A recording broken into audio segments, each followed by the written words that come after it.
Орой мэндийг хүргэн үзэгчтэй MBC-ээс мэдээллийн хөтөлбөрийн шинэ 7 хоногийн даваа гарагийн дугаар эхэлж байна. Мэдээллийн товчхон анхаарлаа олно. Гэрэлэн дохиод тавигдсан замын хөдөлгөөний зөрчил эрс нэмэгдэжээ. Жолооч нарын замын хөдөлгөөний дүрмийн мэдлэг муу байна. Алдар туулах компани ургац хураалтын ажил 70 хувьтай явагдаж байна. Сумуудын сонгуулийн орны дарга нарийн бичгийн дарга нар сургалт нь хамрагдлаа. Улаан сумын иргэдийн төлөөлөгчдийн хурлын тэргүүлэгчид хурлдлаа. Энэ сар зарим нутгуудаар хөрсөндөө сулхан цочрох өдөрнэ. Next Electronics компани 5 хоног нээлттэй үзэсгэлэн худалдааг зарлаж байна. Эдгээр улмст мэдээллийн дэлгэрэнгээд анхаарлаа олно. Мэдээлж байна. Годооч төслийн хүрээнд Улаан сумын төв замуудын 4 уулзуур нэг гарцад гэрэлэн дохиод тавигдаж сарын хугацаанд ажиллаж байна. Энэ хугацаанд замын хөдөлгөөний зөрчил эрс нэмэгдсэн байна. Тиймээс замын цагдаагийн тасгаас жолооч нарт гэрэлэн дохионы талаарх дараах мэдлэгийг хүргэж байна. 2014 оноос Улаан сумд хэрэгжиж эхэлсэн гудамж төслийн хүрээнд гэрэлэн дохио ажилласнаар замын хөдөлгөөний зөрчил нэмэгдэх хандлагатай болжээ. Өмнө нь тавигдсан гэрэлэн дохио 10 хүрэхгүй секундын хугацаанд хөдөлгөөн хязгаарлаж байсан бол шинээр тавигдсан гэрэлэн дохионууд бараг 40 секунд хөдөлгөөнийг хязгаарлаж байгаа юм а. Энэ нь жолооч нарыг нэлээд бухимдуулж байгаа юм. Нөгөө талаар жолооч нарын дунд гэрэлэн дохиогоор нэвтрэх мэдлэг муу байгаагаас замын хөдөлгөөний зөрчил эрс нэмэгдсэн байна. Тиймээс бид бүхэн гэрэлэн дохионы талаар албаны хүнээс тодорхойлсон юм а. За Улаан суманд шинээр гэрэлэн дохионууд тавигдсантай холбоотой жолооч нар, зорчигч нарт анхааруулах хэлэх бас нэг тайлбар та бүхэнд хэлье. За шинээр гэрэл дохио тавихтаа дөрвөн гэрэл буюу нэмэлттэй асдаг гэрэлэн дохиогоо улаан гэрэлтэй хамт нэмэлт гэрэл асж байгаа. Энэ бол зүүн ард тал руугаа ирэхдээ энэ нэмэлтээр бүх уулзуурын гэрэлтэр бол ийм нэмэлт гэрэл асж байгаа. Энэгээр нэмэлт гэрлэр бол зөвхөн зүүн ард тал руу жолооч нар бол чөлөөтэй явна гэсэн үг. Баруун гартал руугаа ирэхэд бол нэмэлт гэрэл асахгүй байгаа. Одоо хэрвээ ийм дөрвөн гэрэлтэй тохиолдолд зөвхөн баруун гартал руу ирэхдээ ногоон гэрлэр баруун гартал руугаа зорчно. Хэрвээ гурван гэрэлтэй тохиолдолд бол ногоон гэрлэр бол бүх чиглэлд жолооч нар зорчих ийм залттай байгаа. За гэрэлэн дохион дээр жолооч нарын гаргаж байгаа гол алдаа бол одоо энэ үндсэн ногоон гэрэл асцсан байгаад зүүн гартал руугаа эргэх энэ зөрчил бол бас удаа дараа гарч давтагдчихж байгаа учраас энэ дээр бас маш анхаарах хэрэгтэй. Үндсэн ногоон гэрэл гарч байхад бол зөвхөн чигээрээ буюу баруун гартал руугаа ирэх ийм залттай байгаа. Жолооч нар замын тэмдэг-тэмдэглэгийг бол маш сайн анхаарч явахгүй бол тэмдэг-тэмдэглэгээ зөрчих явдал бол маш их байгаа. Үргэлжлсэн зураасыг бол давахгүй зөвхөн дасархаа зураастай тохиолдолд зүүн гартал руу буюу буцаж эргэх хийг бол зөвшөөрнө. Энэ зүүн гартал руу ирэх энэ сумаар жолооч нар зөвхөн зүүн гартал руугаа ирэх тохиолдолд энэ чиглэл дээр игнээгээр зорчиж явна. Одоо нийтлэг гарч байгаа гол зөрчил бол урсгал сөрөх асуудал байгаа. Энэ бол нэг чигийн урсгал. Зүүн гартал руугаа ирэх нэг чигийн урсгал байгаа. Энийг бол жолооч нар их зөрчиж урсгал сөрөх асуудал бол их гарч байгаа. Урсгал хэрвээ сөрсөн тохиолдолд бол жолоочийн эрхийг хасах хүртэл арга хэмжээ тооцох залттай. За ингээд жолооч нар одоо явган хүний гарц дээр зогсох тохиолдол бол бас маш элбэг төгөөмөл гарч байна. Одоо энэ автомашины хувьд бол бас явган хүний шугам дээр даваа зогссон байна. Энэ хязгаарлах зогсох шугам. Энэ зогсох шугамын ард бол зайлшгүй зогсох шаардлагатай. За энэ бол ингээ буруу зогссон байна. За ингээд шугамынхаа одоо гэрэлтэй ч бай гэрэлгүйч бай явган хүний гарц дээр хэрвээ хүн уулзуурлуу нэвтрээ орсон бол заавал зогсож явган зорчигчийг өнгөрүүлсний дараа замын хөдөлгөөнөө үргэлжлүүлэх ёстой байгаа. Тэгэхгүйгээр жолооч нар явган зорчигч уулзуурлуу нэвтэрсэн байхад одоо дайрж орох ийм тохиолдол ийм зөрчлүүд бас цөөнгөө гарч байгаа. Одоо тэмдэглэгээний заалт зөрчсөн тохиолдлууд бол заашгүй торгуулийн арга хэмжээ тооцож байгаа. За замын хөдөлгөөний аюулгүй байдлын тухай хууль бол 2015 оны 9 сарын 1-ээс эхлэн хэрэгжиж эхэлж байгаа. Иргэд бол одоо бас буруу ойлголттой одоо захим сүлжээгээр одоо энэ оны 9 сарын 1-ээс одоо торгуулийн хэмжээ өссөн мэтэр одоо их ташаа мэдээлэл бас өгж байгаа бол энэ бол буруу юм а. 2015 оны 9 сарын 1-ээс хэрэгжиж эхэлсэн замын хөдөлгөөний аюулгүй байдлын тухай хууль одоо мөрдөгдөж байгаа. За одоо цагдаагийн газар дээр энэ ажиллаж байгаа энэ камераар бид нар жолооч нарын зөрчлийг илрүүлээд за бичсэн бичлэгийг нь бол хэвлэж аваад за зарим жолооч нарын гэрээр нь очиж за зарим замын хөдөлгөөнд оролцож байхад нь саатуулж одоо гаргасан зөрчил дээр нь бол торгуулийн арга хэмжээ ногдуулж байгаа. Цагдаагийн газар бол хуулийн хэрэгжилтэнд хяналт тавих чиглэлтэй байгуулах хэдий ч нэн төрөнд улсын хурлаас батал цагаан цаасан дээр хараар буусан хууль тогтоомжийг иргэдэд сурчлан таниулах хэрэгтэй юм. Иргэд жолооч нар хуулиа сайн мэдээгүй, хуулийн байгууллаган хуулиа сурчлагаагүйгээс ийхүү замын хөдөлгөөний зөрчил нэмэгцээр байна. Хатуухан хэлэхэд цагдаагийн алба хаагчид хуулийн заалтаа иргэдэд тайлбарлах бус шууд торгуулийн арга хэмжээ авахаар оролцдог нь ийхүү зөрчил буурахгүй, иргэд нь хуулийн мэдлэггүй харанхуй байсаар байна. Тиймээс замын цагдаагийн тусгаас цаашаа шинээр тавигдсан гэрлэн дохой болон өнгөрсөн жилийн 9-р сарын 1-ээс хэрэгжиж ирсэн торгуулийн өндөр санкцтай замын хөдөлгөөний аюулгүй байдлын тухай хуулиа сурчилсан таниулах хэрэгтэй байна. Дараагийн мэдээ ургац хураалтын ажил эд явагдаж байна. 2016 оны улсын тэргүүний тариаланч хамт олноор шалгарсан алдар тулах компани Хадлангийн талбайгаас манай сэтгүүл сурвалжилгыг бэлтгэсэн байна. Одоогийн байдлаар Хадлангийнхаа 70 гаруй хувийг бэлтгэхэд байна. Алдар тулах компани 1994 оноос эхлэн тээвэр худалдаа газар тариалангийн чиглэлээр үйл ажиллагаа явуулж эхэлжээ. 20 гаруй жилийн турш үйл ажиллагаа явуулахдаа энэ хугацаанд газар тариалангийн салбарт томоохон байр суурийг эзэлж 2016 оны улсын тэргүүний тариалан чамд олноор шалгарсан юм. Тус компани анх 5 га талбайд арбаа тариалж 960 кг үр хийж 13.8 тонн тариа хураан авч байсан дүүхтэй. Ингээд үйл ажиллагаа овлон мөргжүүлэн сувг шуудууд татаж ашиглахдаггүй байгаа атар газарт услага хийн хүнсийн ногоо жимсгэн тариалж эхэлсэн байна. Мөн сумын төвд худалдааны тулах төв ажиллуулна, ард иргэдээ өргөн хэрэглээний бараагаар хангахаас гадна золбоо талах нарийн боовны цех ажиллуулна, сургуулийн өвдийн цех хөтөлбөрт бүтээгдэхүүнээ нийлүүлэн ажиллаж иржээ. Тэгвэл манай аймгийн газар тариалангийн салбарт томоохон байр суурийг эзэлж байгаа алдар тулах компани Хадлагийн талбайгаас мэдээ сурвалжлагыг бэлтгэлээ. Тус компаниг гүйцэтгэх захирлаас газар тариалангийн салбарт ажиллахад гардаг хүндрэлтэй асуудлыг сонирхоход техник нөхцөлийн хувьд бэрхшээлтэй төр засгаас тариаланчдад урт хугацаатай зээл олгож өгөх хэрэгтэй гэдгийг хэлж байсан юм а. Одоо урт сураалт бол нэг 60-аас 70% явж байна. Тэгээ хур бороогүй яг эд ажлын үед хур бороогүй бас намарж сайхан болж байна. Урт сураалт сайхан хэвийн үйл ажиллагаа явагдаж байна. Техникүүд эвдрэл хэмтэлгүй ажилласан хүмүүс бас сайхан гар хөл нийлж сайхан ажиллаж байгаа. Манай хамт олон тэгээд бас баярлж байна. Ургацын хувьд ер нь өнгөрсөн жилтэй харьцуулахад ер нь хэр ургасан бэ? Ургацын үед энэ жил бол сайн боломжийн хэмжээнд сайн ургасан. Баруун төрөний тариалт хийсэн талбайнууд бол маш сайн ургасан. Тэгээд чатарган тэгээд Хадлагийн хувьд сайн ургасан. Энэ боломжийн сайн ургасан гэж үзэж байгаа. Хур бороо бас сайн. Тэгээд усны хувьд бас манайх газрын гадуур усгал усаар урсгалдаг учраас бас ус яг энэ царгас тариалахт бол бас маш хэцүү бас. Тэр болгон бороогоор гардаггүй. Тэгээд байгалийн усаар гардаггүй. Тэгээд харьхаан голыг бол 13 удаа боож байж баг энд урчдаг услага. Тэгээ услага усны төвшин бас энэ жилийн үед бас гайгүй сайн байсан. Тэгээд одоо нэг одоогоор нэг 7-8 мянган перс боочод байж байгаа. Тэгээд одоо ургац юм шиг хэмжээнд сайхан явагдаж байна. Техникүүд үжигд ажиллагаатай. Аймгийн одоо Хадлагийн хэдэн үеийг хангах боломжтой? Ойролцоогоор л тийм ээ. За манай газар тариаланчдын ургац бол ариун гарсан байхаа. Бүгд сайхан гарсан гэсэн ам сайтай байгаа энэ жилийн үед. Тийм учраас яг төдөө үе бэлтгэх шилж чадахгүй мэдхгүй бас тэгээд бас чанарлаг, витаминлэг энэ царгасан тижээлэг бас ард иргэдийн малчтынхаа хэрэгцээнд аймгийнхаа хүмүүстээ бас зориулна гэсэн бодолтой чанарлаг юм сайхан бүтээгдэхүүн хийгээл ажиллаж байна. Цаг наргүй шургуу хөдөлмөрлж байна. Манай хамт бол. Тэгэхээр яг урууц сураах болно одоо тариалах үед бас шатгуунтай холбоотой асуудлуудаас тариалж нэлээд тулгарч шүү дээ тийм ээ. Тэгэхээр яг шатгуун одоо хөрөнгө санхүүгийн асуудал одоо яаж шийдвэрлэж явж байна гэл дээр. За шатгууныг бол дандаа худалдаж бэлэн мөнгөөр худалдаж авах арга хэмжээ авч байгаа. Дараа чинь ургац сураалтыг бол бас энэ хөдөөж жижиг дунд үйлдвэрийн газраас бол хөнгөлтэй шатгуун матгуун ирсэн гэсэн сураг байгаа. Гэхдээ бид нэр аваагүй байгаа. Тэгээд энэнийхээ асуудлыг яг компаниас л шийдвэрлээд мөнгө төгрөгөөр аваад ингээд тээвэрлэлт хийгээл шатгуун авч өгч явж байгаа. Гэтэ одоо энэ газар тариаланчд бол тийм хөнгөлтэй шатгуун бас янз бүрийн бордоогоор хангаж өгч явах болмоор юм шиг санагдаж баярлалтай гэж хүсэлтэй байж байна бас. Нийт газар тариаланчдын нэрээс. Тэгэхээр одоо газар тариалан явахад нэлээд хүндрэлтэй байна гэл тариаланчдын зүгээс бас нэлээд хүсэлтүүд тавьдаг л та. Тэгэхээр яг төр засгийн зүгээс одоо яг ямар бодлого дээрнээс арах хэмжээ аваасаа гэж бас боддог. Төр засгийн зүгээс бас яг ажлыг бас чийсний хийж байгаа хүмүүст бол хөнгөлтэй зээл, урт хугацаатай зээл, бас боломжийн төсөл хөтөлбөрөөр хамруулж өгч юмар байна. Техник тоног төхөөрөмжийн хувьд гэсэн чи.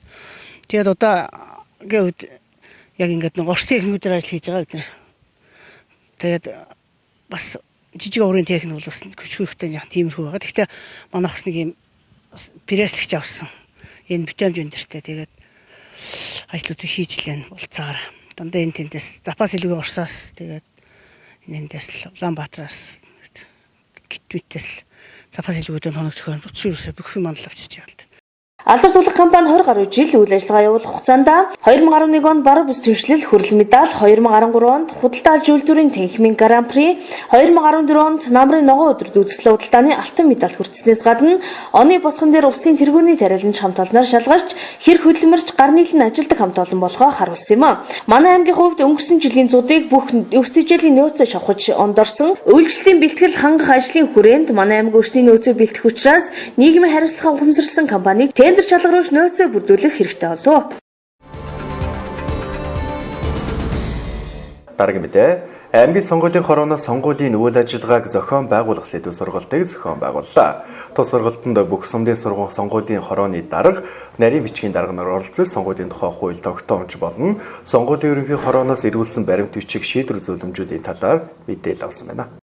2016 оны сум дүүргийн иргэдийн төлөөлөгчдийн хурлын сонгуул ирэх 10 дугаар сарын 19-ний өдөр болно. Үүнтэй холбогдуулан сонгуул зохион байгуулахад хууль арга зүйн зөвлөгөө хүрэг мөхийн аймгийн сонгуулийн хорооноос бүх сумдын сонгуулийн хорооны дарга нарийн бичгийн дарга нарыг хамруулсан сонгуул зохион байгуулах үйл ажиллагаа нэртэй сургалтыг зохион байгууллаа. Энэхүү сургалтаар орон нутгийн сонгуулийн тухай хууль тогтоомжуудыг танилцуулах мөн орон нутгийн сонгуультай холбогдлолтой сонгуулийн ерөнхий хорооноос гаргасан баримт бичиг шийдвэр журмыг танилцуулсан байна. Сумын иргэдийн төлөөлөгчдийн хурлын сонгуулийн бэлтгэл ажил үргэлжилж байна. Одоогоор сумдын сонгуулийн хороо сонгуульд оролцох намын өвсөл болон нэр дэвшигчтэй бүртгэж байгаа юм а. Хуулийн дагуу нэр дэвшигчдийг энэ сарын 9 хүртэл бүртгэж дуусгах бөгөөд энэ сарын 13-ны өдөр бүх нэр дэвшигчдийг намд хоригтон цуг олон нийтэд зарлах юм а. Энэ удаагийн сонгуульд одоогийн байдлаар 403 мандатын төлөө 820 орчим нэр дэвшигч өрсөлдөхөөр болоод байгаа юм а. За тэгэхээр сумын иргэдийн төлөөлөгчдийн хурлын 2016 оны ээлжид сонгуулийн үйл ажиллагаа хуулийн дагуу явагдаж байна. За бид бүхэн 19 сумдын сонгуулийн хороодын дарга нарийн бичгийн дарга нарыг аймагта нэг өдрийн сургалт семинарт хамрууллаа. За энэ сургалтын маань 16 оны сонгуулийн үйл ажиллагааны зохион байгуулалт гэсэн сэдвтэйгээр сонгуулийн тухай хууль, мөн сонгуулийн ерөнхий хорооноос эргүүлсэн зөвлөмж, за сонгуульд нэр дэвшигчдийг бүртгэх анхаарах зөвлөд, холбогдох батлагдсан маягт журам зааврууд хэмжлэн зүйлүүдийг сонгуулийн хорооны дарга нарийн бичгийн дарга нартай хүргэж танилцуулж тэднийг чадахжуулах юм үйл ажиллагаа явууллаа. За мөн түнчлэн 16 оны энэ удаагийн ээлжид сонгуульд ашиглагдах олон төрлийн үнэмлэхүүдийг мөн хугацаанд нөхч явууллаа. Тэгэхээр ер нь энэ жилийн 2016 оны сумын эрдэнэ төвчдийн хурлалт бол 403 төлөөлөгч бол аймгийн хэмжээнд сонгогдох ёстой. Тэгэхээр одоогийн байдлаар бол 9-р сарын 1-ний 17 цагаас өмнө намаас нэр дэвшигчид материалаа сумдын сонгуулийн хороотой хүлээлгээ өгсөн байна. 9 сарын 3-ны 17 цагаас өмнө бие даан нэр дэвшигчид сонгуулийн хороотой материалаа хүргэх ёстой. Тэгээ өөрчилсөн байдлаар 2 намаас арчилсан нам, Монгол Ардын нам гэсэн 2 намаас 806 нэр дэвшигч, за мөн бие даан нэр дэвшигчтэй оруулаад ингээд 820 орчим нэр дэвшигчд урчилсан байдлаар хүсэлтэй болон холбогдох баримт материалыг сумдын сонгуулийн хороодод эргүүлсэн байна. Хуулийн хугацаанд баримт чи хүлээн авсан цааш 5 хоногийн дотор буюу намаас нэр дэвшигчдийг 8 дугаар сарын 9-р сарын 6-ны дотор бие даан нэрээ дэвшүүлэгчдийг 9-р сарын 8-ны дотор шийдвэрийг бүртгэсэн шийдвэрийг гаргах ёстой. За ингээд энэ шийдвэрүүд гарсны дараа мөн хуулийн хугацаанд 5 хоногийн дотор буюу 13-ны дотор ард иргэдэд нээлттэйгээр мэдээлэх ёстой байгаа. 2016 оны сум дүүргийн эрдэнэ төлөөлөгчдийн хурлын сонгуулийн санал авах ажиллагааг сонгуулийн автоматжуулсан системээр зохион байгуулах юм байна. Энэ удаагийн сонгуулиар 92 санал авах байранд 460 мэргэжилтэн ажиллах юм байна. Дараагийн мэдээ Улаан сумын иргэдийн төлөөлөгчдийн хурлын тэргүүлэгчдийн ээлжид хуралдаан өнөөдөр боллоо. Энэ удаагийн хуралдаанаар сумын иргэдийн хурлын төлөөлөгчдийн 9-р хуралдааны төв тогтоох, мөн энэ сарын 10 тохиох хэлмэгдэсний өдрийг тэмдэглэн өнгөрүүлэх тухай асуудлыг хэлэлцсэн байна. Улаангом сумын иргэдийн төлөөлөгчдийн хурлын тэргүүлэгчид хуралдаж хоёр асуудлыг хэлэлцэн баталсан байна. Эхний асуудал нь иргэдийн төлөөлөгчдийн хурлын төлөөлөгчдийн 9 дугаар хуралдааны товыг хэлэлцсэн байна. 2012-оос 2016 оны Улаангом сумын иргэдийн төлөөлөгчдийн хурлын бүрэн эрх 10 дугаар сарын 19-нд болох сумын иргэдийн төлөөлөгчдийн хурлын ээлжид сонгуулиар дуусгар болж байгаатай холбогдуулан бүрэн эрхийн сүүлийн хурлыг энэ сарын 23-нд зохион байгуулахаар шийдвэрлсэн байна. Улаангом сумын иргэдийн төлөөлөгчдийн хурлын тэргүүлэгчдийн ээлжид хурал 2016 оны 9 сарын 5-ны өдөр хуралдаж дараах шийдвэр тогтоолуудыг гаргалаа. Эхний ээлжинд 2013-аас 2016 оны хооронд бүрэн эрхэн хэрэгжиж байгаа сумын иргэдийн төлөөлөгчдийн хурлын ээлжид 9-р хуралдааныг энэ 2016 оны 9 сарын 23-ны өдрийн баасан гарагт хуралдуулахаар тов тогтоолоо. Энэ 9-р хуралдаан нь дээр нэр дурдсан бүрэн эрхийн хугацаанд хэрэгжиж байгаа иргэдийн төлөөлөгчдийн хурлын одоо сүүлийн хуралдаан юм аа. Дараагийн асуудал нь жил бүр Монгол улс даяар тэмдэглэн өнгөрүүлдэг улс төрийн хэлмэгслийн өдрийг тэмдэглэн өнгөрүүлэх талаар хэлэлцэж энэ сарын 9-нд Улаангом сумын иргэдийн төлөөлөгчдийн хурлын ажлын алба, аймгийн иргэдийн төлөөлөгчдийн хурлын ажлын албатай хамтран тодорхой ажлуудыг зохион байгуулахаар шийдвэрлсэн байна. Монгол улсын түүхэнд харт холбоол нь үлдсэн аимшигт үйл явдал бол 1920-с 1960 оныг хамарсан улс төрийн их хэлмэгдүүлэлтийн үе юм а. Энэ үед монголчууд 60 гаруй мянган нэрс сэхэд нэрдэмтэн энгийн олон иргэдийн алдсан юм а. Харин Монгол улсын засгийн газраас тухайн үед хэлмэгдсэн иргэдийнхээ нэрийг цагаатгах ажлыг 3 үе шаттайгаар одоо хүртэл зохион байгуулж ирсэн юм. 1996 оноос эхлэн 9 дугаар сарын 10-ны өдрийг улс төрийн хэлс хэрэмт хэлмэгслийн өдөр болгосоор энэ жил 20 дахь жилийн нүүрийг үзэж байна. Энэ өдөр хэлмэгслийн хөшөөнд төрийн тэргүүн албаны хүмүүс цэцэг өргөн хүндэтгэл үзүүлж хэлмэгслийн мөцийн уламжлалын ёсоор хэлмэгдсэн иргэдийнхээ үр хөөхөд ачцээ 30 нарыг хүлээн авдаг уламжлалтай. Монгол улс гэмзэмгүй ард иргэд эрдэмтэн сэхэднүүд хомроглон хэлмэгдүүлж хөнөөс нь тэр эмнэлт үйл явдал Монголын 60 гаруй мянган иргэн өртсөн гэж үзэж байгаач энэ тоо баттай тоо биш юм а. Улс төрийн хэсэгт хэлмэгслийн дурсгалыг хүндэтгэх өдрийг тэмдэглэн өнгөрүүлэх талаар хэлэлцлээ. 1937 оны 9 сарын 10-ны өдөр анхны 14-ийн хэрэгэ тасалж цаазар авсан соошгууд улс төрийн их хэлмэгдүүлэлтэд Монгол оронд эхэлсэн гэж төвөгчд үздэг. 1994 оноос улсын хурлаас тогтоол гаргаж энэхүү өдрийг улс төрийн хэсэгт хэлмэгслийн гэгээн дурсгалыг хүндэтгэх Монголын энэ түүхийн цагаан толбыг бас арилгах хойч үедээ иргэддээ энэхүү түүхийн гашуун сургамжийг сануулж дахин давтагдахгүй байх үеднээс улс төрийн хэсэгт хэлмэгслийн дурсгалыг хүндэтгэх өдрийг орон даяар тэмдэглэж ирсэн түүхтэй юм а. Энэ ажлын хүрээнд 2016 оны 9 сарын 9-ний өдөр Улаангом сумын иргэдийн төлөөлөгчдийн хурлаас Улаангом сумд амьдарч байгаа улс төрийн хэсэгт хэлмэгслийн үр хүүхдүүдэд хүндэтгэл үзүүлж улс төрийн хэсэгт хэлмэгслийн дурсгалыг хүндэтгэх үйл ажиллагааг төлөвлөгөөний дагуу зохион явуулнаа. Энэхүү ажлыг Улаангом сумын иргэдийн төлөөлөгчдийн хурлын ажлын алба болон аймгийн иргэдийн төлөөлөгчдийн хурал түүний ажлын албатай хамтран зохион явуулах юм а. Улаангом сумын иргэдийн төлөөлөгчдийн хурлын бүрэн эрхийнхээ сүүлийн хуралдаанаар ямар асуудлыг хэлэлцэхийг тодорхой болсон хойно иргэн мэдээлэх болно.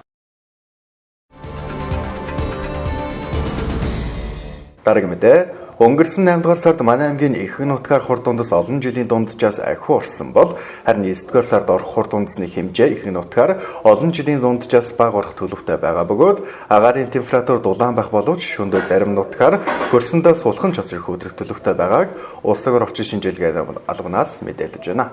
9 дугаар сарын цаг агарын урдчилсан мэдээгээр агаарын температурын сарын дундч нь уулархаг нутгаар 4-9 градус, бусад нутгаар 9-14 градус дулаан буюу ихэг нутгаар олон жилийн дунджийн орчин байх юм байна. 1 ба 2 дугаар 10 хоногийн ихээр уулархаг нутгаар шөнөдөө 1-6 градус, өдөртөө 15-аас 20 градус дулаан байх бол бусад нутгаар шөнөдөө 5-аас 10 градус, өдөртөө 20-оос 25 градус дулаан байх юм байна. 1 болон 2 дугаар 10 хоногийн сүүлийн хагаст сэрүүсч уулархаг нутгаар шөнөдөө 3-аас 8 градус цочрох өдрнэ. Өдөртөө 8-аас 13 градус дулаан, бус нутгаар шөнөдөө 3 градус дулаанаас 2 градус хүйтэн, өдөртөө 12-оос 17 градус дулаан байна. 3 дугаар 10 хоногийн дунд үеэс хүүтэрч уулархаг нутгаар шөнөдөө 7-оос 12 градус хүйтэн, өдөртөө 4-9 градус дулаан, бос нутгаар шөнөдөө 2-7 градус хүйтэн, өдөртөө 8-13 градус дулаан байх юм байна. Босод хугацаанд үлрэх нутгаар шөнөдөө 5 градус хүйтэн, өдөртөө 12-17 градус дулаан, босод нутгаар шөнөдөө 2-7 градус, өдөртөө 17-22 градус дулаан байх юм а. Энэ сард орох хурд үндэсний хэмжээ нь ихэнх нутгаар уур амьсгалын дунджаас бага хурд үндэс орохоор байна. 1-р 10 хоногийн эхэн болон дунд үеэр зарим газараа бороо улархаг нутгаар дуу цахилгаантай хурд үндэс орно. 2-р 10 хоногийн дунд үеэр нутгийн хойд хэсгээр 2-р 10 хоногийн сүүлч, 3-р 10 хоногийн дунд үе болон сүүлчээр зарим нутгаар хурд үндэс, улархаг нутгаар нойтон цус орох төлөвтэй байна. Салхи 1-р 10 хоногийн дунд үеэр зарим нутгаар 416-аас 18 м/сек хүрч ирүүлсэн 2 ба 3-р 10 хоногийн дунд үе болон 3-р 10 хоногийн сүүлчээр нутгийн өмнөд хэсгээр 18-аас 20 м/сек хүртэл ширүүлж шорон шуурга шуурах төлөвтэй байна. 8 сард Увс аймгийн нийт сумдын нутгаар 11.4 мм-ээс 96.3 мм унсан байгаа. За хамгийн их нь бол одоо Сагил, Улаангом сумдын нутгаар, Заман, Малчин, Өндөр хангаа, Цагаан архин, Баруун Туран сумдын нутгаар одоо нэлээд тунсан байна. За энэ 8 сард ерөнхийдөө одоо 10 хоногоос одоо бусдад нь одоо 8 сарын 20-д хоногт нь одоо зарим газруудаар одоо тунц орсон байгаа. За нийт үргэлжилсэн хугацааны хувьд тунц маань одоо 10 минутаас одоо 10 цаг үргэлжилсэн орсон байгаа. За энэ манад төр зүрийн усархаг ширүүн дуу цахилгаантай за борооныхоо өмнө салхи нэлээд ширүүссэн тийм үзэгдэлтэй. За сарынхаа эхээс 1-р 10 хоногоос бусад хугацаанд нийт тутгаар нэлээд сэрүүхэн тийм сар өнгөрсөн байгаа. За 9 сар гарснаар за Тэс сумын нутгаар одоо 1 мм тунц орлоо. Босод сумын нутгаар өнөөдрийн байдлаар тунц ороогүй байна. За ихэнх нутгаар салхи 0-7 м/сек салхитай байна. За агаарын температурын хувьд одоо уулархаг сумын нутгаар шөнөдөө 3-8 градус дулаан, өдөртөө 14-20 градус дулаан байгаа бол бусад нутгаараа одоо шөнөдөө 2-10 градус, за өдөртөө 17-20 градустай дулаан өдрөөр үргэлжлэлээ. За ерөнхийдөө 9 сарын 1-ний шөнө одоо Өмнө говь, Малчин, Өндөр хангаа, одоо Ховд, Цагаан архин, одоо Хяргас Өлгийн сумдын нутгаар одоо хөрсөндөө тгээс 3 градус хүрч одоо сулхан цочор хөтөрсөн байгаа. За цаашид бол ойрын өдрүүдэд одоо 7-8 зарим газраар бороо. За салхи 8-9-ний өдрүүдэд одоо нутгийнхаа өмнөд хэсгээр төр ширүүсч за 12-14 м/сек хүрч ширүүсэх төлөвтэй байна. Агаарын температурын хувьд одоо өдөртөө дулаан байх боловч одоо шөнөдөө нэлээд сэрүүсч уулархаг сумдынхаа нутгаар 1-6 градус дулаан. За хөрсөн дээрээ цочор хөтөрч сулхан цочор хөтөрнө. За өдөртөө 14-19 градус. За бус сумдынхаа нутгаар шөнөдөө 4-9 хэм дулаан байх бол өдөртөө 19-24 градус дулаан байх нь. За өдөртөө нийт нутгаар ойрын өдрүүдэд дулаан байх бол шөнөдөө хөтөн байна гэж хэлсэн. Тэгэхээр шөнөдөө нэлээд сэрүү хонж магадгүй байгаад бол хөрсөндөө цочор хөтрөх төлөвтэй байгаад бол за одоо газар тариалан хэрхэлдэг ард иргэд маань одоо бас анхаарах хэрэгтэй, зохих арга хэмжээг бас авах зүйтэй хаа. Ойрын өдрүүдэд уулархаг сумдын нутгаар шөнөдөө 20-7 градус дулаан, өдөртөө 15-20 градус, босод нутгаар шөнөдөө 5-10 градус, өдөртөө 19-24 градус дулаан байна. Ойрын өдрүүдэд дулаан байх боловч шөнөдөө зарим газар хөрсөн дээрээ сулхан цочор хөтрөх төлөвтэй байгаа тул газар тариалан эрхэлдэг тэр дундаад улаан буудаа тариалдаг иргэд аж ахуйн нэгжүүд тариа будаага хяронд цохиулах аюулаас урьдчилан хамгаалахыг сэрэмжлүүлэх болгож байна.